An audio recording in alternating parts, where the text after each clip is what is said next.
Hi, my name is John Allison. I'm offensive coordinator and wide receivers coach at Hart Griffin High School in Springfield, Illinois.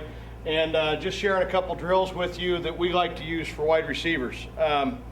This one we call two-cone drill. And a couple things I like about it is there's nothing I hate more than if we're playing a team and a wide receiver comes back to me and says they're grabbing me or they're holding me, something like that, because I always say from the beginning of the summer, we'll match toughness with toughness. If somebody's grabbing you, we'll start pushing off. Even if it has to get into a little bit of a fist fight, we want kids, even at wide receiver, which has sometimes have the ability to be a little timid, we want guys that will match toughness with toughness. And this is a drill that I love using for that.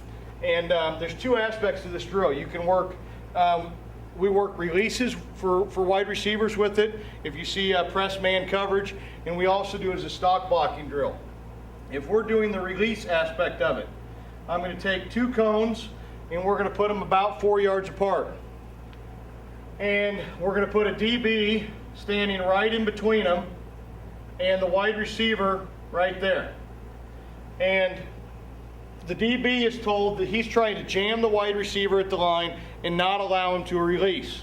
And the only job of the wide receiver is to make a release using his release moves and come inside these two cones. Either one, it doesn't matter what direction. Wide receiver can pick it. And what we'll do is we'll do a timing aspect. We'll say, we'll put a number on it like plus or minus 5, meaning the wide receiver starts out where he has to get 5 releases in 30 seconds against the DB. And if either one of those fails to get it, if the DB allows more than 5, you can have however many more he allows times 5 for up downs or something. Or if the wide receiver only gets 3, he was too short, you make him do 10 up downs immediately off to the side. But time it, let's say 30 seconds, and immediately when the whistle blows, the wide receiver is going to work his release moves, whether it's a rip or a swim or it doesn't matter. And his goal is to work inside of either one of these cones and immediately come back to the starting point.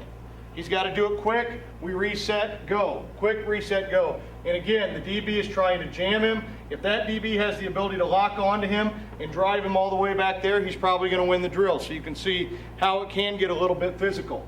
But the DB is doing anything in his power to not let that wide receiver release from the line. And the wide receiver's job is to get as many reps working his releases as he can.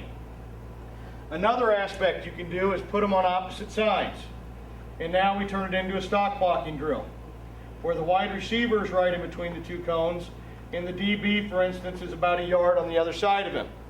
And now the wide receiver's goal is to not allow the DB in between those two cones, no matter what, in a certain amount of time.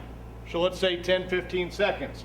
The whistle blows, this wide receiver's job, and again, when I work two-cone drill, you know, I do the progression where we come up and we chop our feet and we get a nice football form and we go and meet him with our elbows tight and we lock in. We do all that stuff, but again, when we do two-cone drill, I'm more concerned about who's going to match toughness with toughness than I am what form they're using. So just have them get after it. And at the whistle, the DB can use whatever moves he wants, trying to become in between those two cones, and the wide receiver's job is to not let it happen. And again, there's always a winner, there's always a loser. Two very good drills that I feel will encourage your wide receivers to show them that football is a physical game regardless of what position they play, and two drills that I think help us out a lot at that position. Thanks a lot. Ready?